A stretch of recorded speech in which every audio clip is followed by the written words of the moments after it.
Welcome to the Horizon Audiofiles, a podcast of the Defense Horizon Journal. The Defense Horizon Journal is a professional and academic journal that features essays, reports, and analyses covering geopolitics and law, security and defense policy, peace and conflict studies, applied military science, as well as developments in weapons technology. For more information, go to www.tdhj.org. Episode number 25. The Principles of Maneuverist Approach in Military Leader Development in the Estonian Military Academy. By Karl-Erik Kirschbaum, Ul-Salik and Eero Ija. The Preferred Way. The maneuverist approach, as NATO's overarching approach for conducting land tactical operations, is widely accepted as the preferred way of solving tactical problems and achieving success while conducting military operations and activities. This is an indirect approach, which seeks to gain a position of psychological advantage over the adversary, and thereby emphasizes the importance of perception created by different lethal and non-lethal means. While battles are often won in the minds of opposing commanders, the execution of necessary military actions on the battlefield still remains crucial. Therefore, the quest for the most effective methods of engaging military forces in land tactical operation is ongoing. The maneuverist approach aims to minimize losses, limit damage, and conserve resources while effectively restricting the adversary's freedom of action, even with inferior forces. This strategy is vital for small states with limited armed forces that must defend themselves against a superior enemy. The Estonian Defence Forces are organized as a reserve-based army with limited personnel and equipment.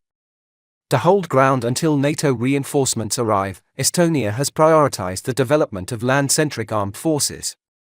These forces are tasked with defending critical terrain and key areas essential for the successful integration of incoming Allied support. For NATO's border states, such as Estonia, which must be prepared to defend against a potential adversary like Russia with minimal reinforcements from allies in the initial phases of conflict, it is vital to adopt a military mindset that focuses on outmaneuvering the aggressor and achieving victory with more agile and lighter land formations than those of the opponent. The Estonian Defence Forces, even as part of the NATO force structure, will likely have to face heavier and better supported enemy land formations.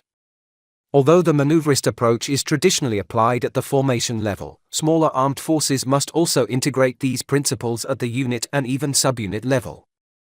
This necessitates that officers in the Estonian Defence Forces actively understand and adopt the maneuverist approach, starting at least at the battalion commander level or even below. For professional military education institutions, this presents the challenge of developing an effective method to teach the application of the maneuverist approach. As noted by McCoy and others, the principles of maneuver warfare have been established as a core philosophy for warfighting in the U.S. Marine Corps for decades. Yet, their practical application is seldom observed in training environments. At the Estonian Military Academy, EMA, the teaching of the maneuverist approach dates back about 20 years, with more advanced study designs, materials, and tasks being implemented over the past 2 years. The Estonian Defence Forces Maneuverist Principles. The NATO doctrine does not provide a specific definition of maneuverist principles. Instead, it outlines the aims of the maneuverist approach, which are to seize and hold the initiative, and to attack the adversary's understanding, will, and cohesion. It describes the methods to achieve these goals. NATO identifies 8 key fundamentals: tempo, surprise, preemption, momentum, simultaneity, exploitation, and avoiding culmination, as universal methods for seizing, holding, and retaining the initiative. These fundamentals are not tied to any specific type of operation or branch of the land forces. In addition, NATO doctrine describes 3 ways to attack the enemy's understanding, will, and cohesion: dislocation, disruption, and destruction.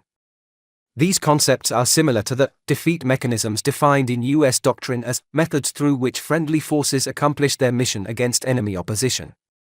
Although the terminology and number of mechanisms differ between NATO and U.S. doctrine, the fundamental idea of describing ways to achieve victory in battle is the same. According to Hoffman, the U.S. Marine Corps doctrine does not explicitly refer to defeat mechanisms, but these concepts are well understood by its officers. Hoffman also notes that the UK land doctrine lists the same 3 methods: destruction, dislocation, disruption, to attack an opponent in land combat as NATO, referring to them as constructs with the same aim, to describe how to fight. The UK Army's approach goes further, naming this as a philosophy of war, maneuverism, or a maneuverist approach, yet the essence of the theory remains aligned with NATO doctrine. Despite the variations, the concept is widely accepted across Western military doctrine as a universal approach to combat. The challenge in teaching this universal concept lies in providing tangible explanations and battlefield examples to convince learners to adopt it in their planning and execution of land operations. While the learners understand the principle in theory, it is often difficult to illustrate the concept with practical examples from training events. In other words, we grasp the philosophical idea behind the maneuverist approach, but we struggle to effectively explain it using tactical actions on the battlefield. Previous studies at the Estonian Military Academy have sought to apply the theory of the maneuvers approach to lower levels of land combat, specifically from the perspective of a maneuver unit. This study focused on how an infantry battalion could use the maneuverist approach against a more powerful enemy force in the defense of Estonia. The primary goal was to identify practical guidance for an infantry unit commander on implementing the maneuverist approach when planning and executing offensive operations. Although the study concentrated on offensive actions, the theoretical analysis was broadly applicable, independent of the specific type of operation. The study ultimately formulated 4 key principles of the maneuverist approach that are vital for successful military operations: avoiding unnecessary fights, adopting mission command, implementing a combined arms approach, and identifying and supporting the main effort. These principles are not new, as they have been referenced by various authors and described in different doctrines. However, the study aimed to describe how these principles would manifest in unit-level military operations.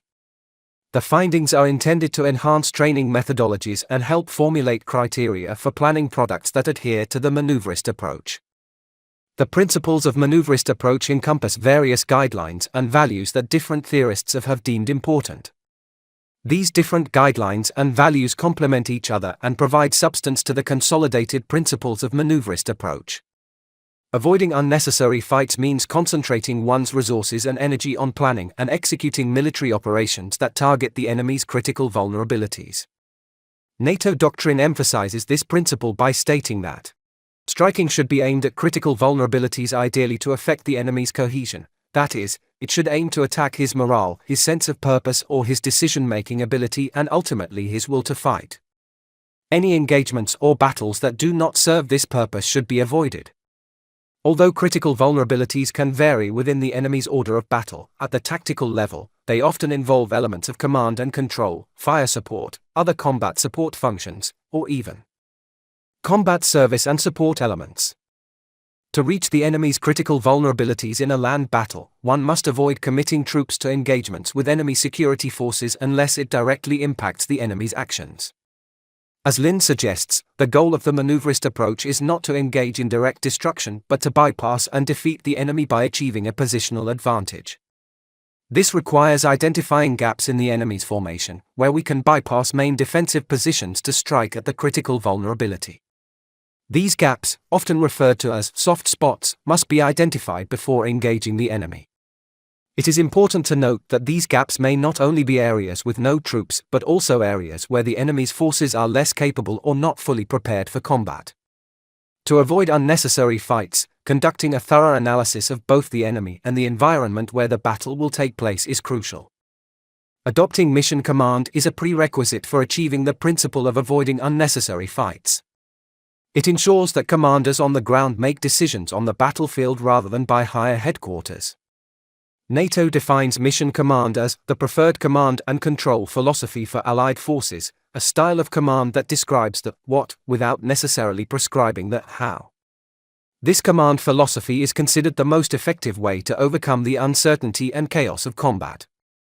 Mission command is more than just the decentralized execution of a battle plan. It is a philosophy that embodies values such as openness to innovative ideas and the flexibility to change plans or actions when necessary. The openness to new ideas is not something that has always been characteristic of today's Western society, especially in such a conservative field as the military. We are still stuck in the desire to avoid mistakes at all costs and to feel secure in our decisions. Taking risks is not inherent to us. To achieve this flexibility, the battle plan itself must be simple enough to allow for adaptation. Any changes require boldness and decisiveness, focusing on exploiting every tactical opportunity and generating greater tempo. Tempo, in turn, enables commanders to move faster within the OODA loop, observe, orient, decide, act, and is not possible without agile actions by the troops on the ground. Agility, on the other hand, is not possible without well-rehearsed drills. Identifying and supporting the main effort refers to ensuring unified action on the battlefield. It is not just about maintaining tempo, actions must also have the right focus. In Western military doctrine, this right focus in planning and executing military operations is known as the main effort, or perhaps even more aptly in German as Schwerpunkt. The main effort is defined as a concentration of forces or means in a particular area and at a particular time to enable a commander to bring about a decision. At the tactical level, the main effort is typically a subunit that plays the most significant role in achieving the higher unit's mission. In the context of the maneuverist approach, the main effort means that the commander has made a deliberate decision and taken risks to concentrate forces where success is most desired.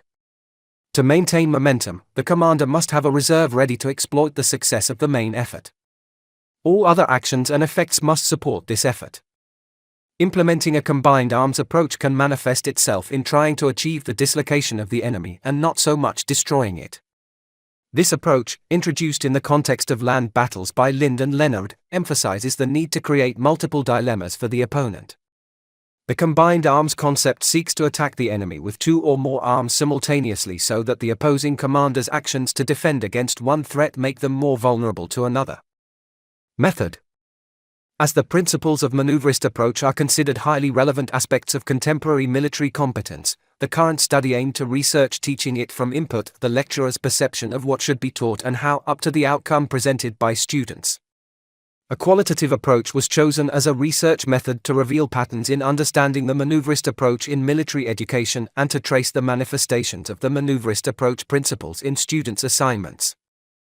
First, 3 semi-structured interviews with lecturers were conducted. Their perception helped to understand the current state of implementing the maneuverist approach principles in preparation for future field grade officers, as well as to prepare the method of the study, to choose the most suitable materials of students' work and to complete the codes and categories of the coding guidelines. Then, a set of student assignments, both written and graphic material, were analyzed using qualitative content analysis. The coding guidelines were prepared according to the principles of maneuver warfare theory and modified to suit the Estonian context. The primary data utilized in the analysis of the Advanced Officer Course students' assignments was derived from 2 types of sources. The first type were written commanders' decisions where students, following a brief introduction to the brigade's battle plan, drafted an infantry battalion commander's assessment, intent and planning guidance for the forthcoming operation within 60 minutes. The decisions involved 8 different tactical problems varying in operational conditions, types of objectives and force composition, but only 4 decisions from 10 students, out of 25, were analyzed. Out of these, 3 were offensive operations with tasks to seize, destroy and secure in addition to 1 defensive operation with a task to retain. The second source comprised of 12 operation orders composed during staff planning exercises. In these exercises, the students assumed the roles of commander and staff officers, respectively, for the purpose of conducting battalion defensive operations. In comparison to the first source, this afforded them sufficient time to conduct a comprehensive analysis and planning. As for the textual material, such as interview transcripts or students' written assignments, a clear meaning component was used as a coding unit either explicitly or latently. For the interviews, a combined approach of content analysis was used, taking sub-themes of maneuver warfare theory as a basis for the categories but leaving the creation of codes open and inductive to grasp the perception of interviewees as originally as possible. Graphic materials in the operation orders annexes were interpreted to specify, confirm or refute the findings, complementary to textual findings. For example, the enemy's courses of action overlays were compared to the battalion scheme of maneuver to identify if the codes of preemption, simultaneity and avoiding enemy strengths were manifested in the battle plan. Multiple codings were allowed in case one coding unit depicted ideas about different codes. The students' assignments were assessed to determine whether the maneuver principle was expressed directly, 2 points, implied, 1 point, or not manifested at all, 0 points. What do we mean by the maneuverist approach? The lecturer's perception. The interviews with 3 leading lecturers responsible for the advanced officer course revealed that most aspects of the maneuverist approach theory occurred in their understanding, meaning that the theoretical treatment of topic in the lessons is expected to cover the theme sufficiently. However, the perception varied, whether it is the opposite to war of attrition or not, and what are the stressed focal points necessary to teach. The following paragraphs use quotes from lecturers to give more detailed examples of these results. According to the interviews, the maneuverist approach is a mindset, a way of thinking, a philosophy of how to beat the enemy with minimal resources, or a way of fighting that assumes exploiting opportunities, initiative, creating confusion and using up the opponent's confusion, breaking up the enemy, taking huge risks, causing a mess, etc. However, the perceptions may also vary. Either it is the opposite to the war of attrition, or it is often mistakenly indicated as such in several books, for example by Leonard, or taught in academies, because the opposite to the maneuver warfare is rather a methodical warfare. The interviewees say several examples from the past could be found, starting from the Mongolian era, the Second World War and German rapid risky attacks, the Georgian War or Nagorno-Karabakh, and some events in Ukraine during recent years. This all brought the interviewees to the conclusion that maneuver warfare as such is not dead. Still, it is supposed to be rather common sense in the military and definitely needs to be taught. Different aspects of maneuver warfare were emphasized differently in lecturers' perceptions, referring to the relative importance or neglect of those aspects of the maneuverist approach. Main effort and combined arms were only briefly mentioned. The first one is also referred to as either Schwerpunkt or decisive action, and the second is something that should manifest itself in schemes of maneuver. These aspects are taught in theory during the lessons, but the lecturers pointed out that the students would probably truly comprehend their essence only when conducting practical exercises. Avoiding unnecessary fights was brought out by lecturers as a crucial aspect for the Estonian field grade officers to comprehend when deciding on their command and actions, because Estonia is a small country with rather limited military resources against a massive, highly mobile enemy. Avoiding unnecessary fighting was described as avoiding enemy strength, breaking down the enemy's mentality and cohesion.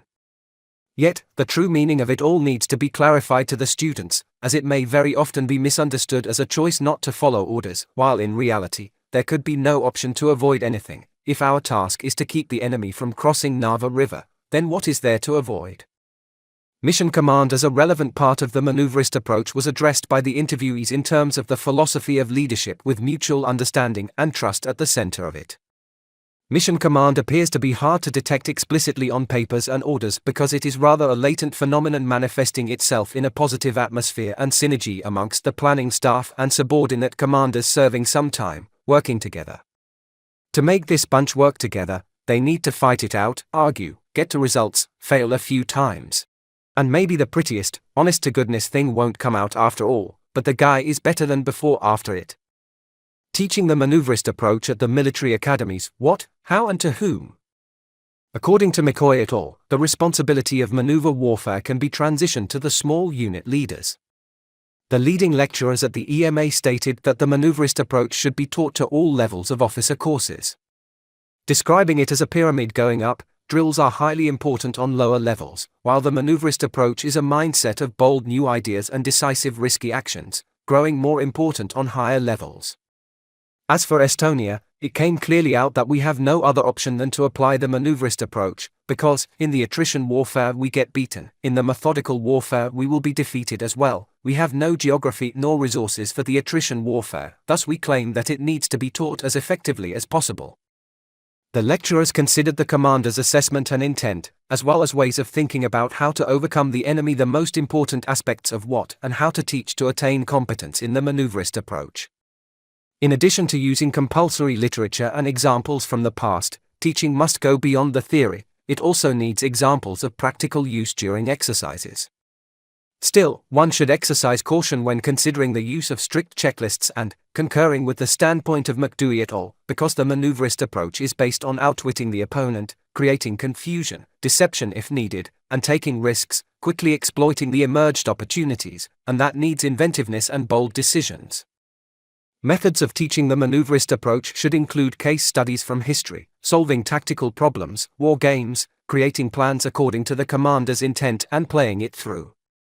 There is an important issue about the practical part, games and solving situations. It needs more time and thorough discussion about the reasoning and options. Thus, it needs more staff and mentors to be present and observe throughout the practice. As Matt Lurie brought out in the U.S. Marine Corps, developing critical thinking by discussing the reasoning behind decisions is also considered important and is used to teach tactics to junior officers. As for assessing such competence, the interviewees agreed it is rather complicated, to some extent detectable from adequacy of the intent or schemes based on the commander's intent, scheme of maneuver.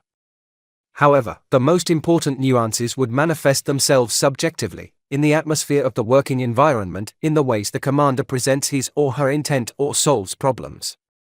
Thus, it must be considered at the military academies, how to include such subjectively perceived yet crucial aspects among the assessed elements of training, and even more, how to differentiate between sufficient, good and very good presentations of creating such an atmosphere, necessary for building trust, for example.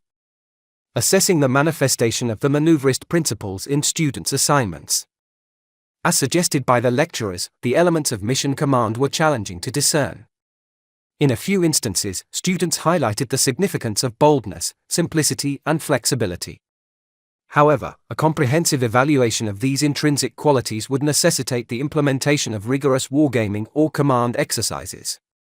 Similarly, the principle of combined arms was largely evident, manifesting as many combinations of effects through indirect fires, engineering, and the cross-attaching subunits of diverse specialities.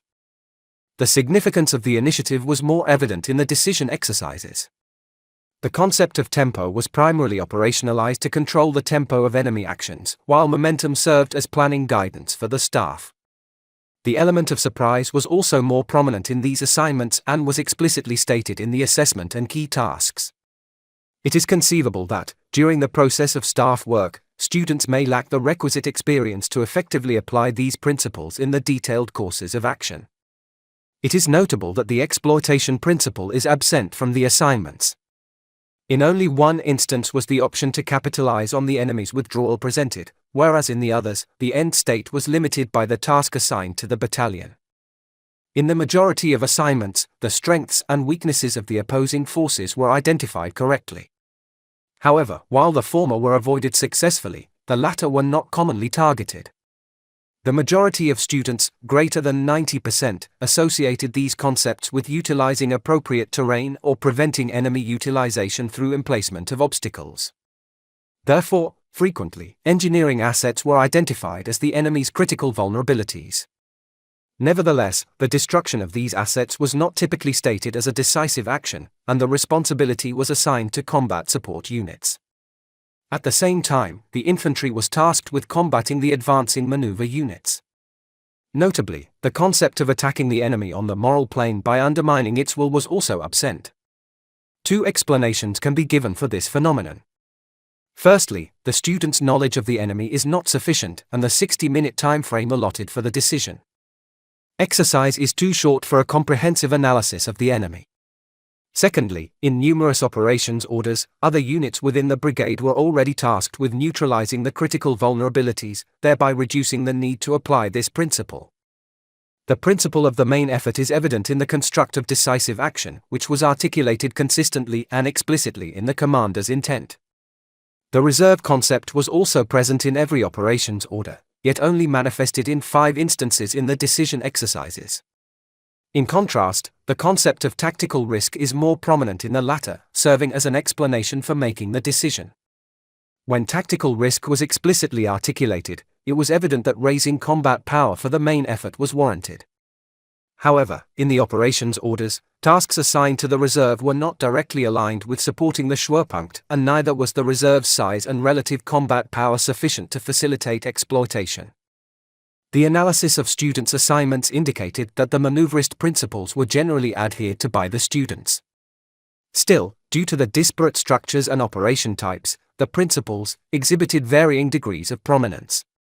While this testifies to the incomparable nature of the tasks, it also suggests that changes in teaching methodology could produce more consistent results for both, more effective teaching of these principles and assessment of the outcome.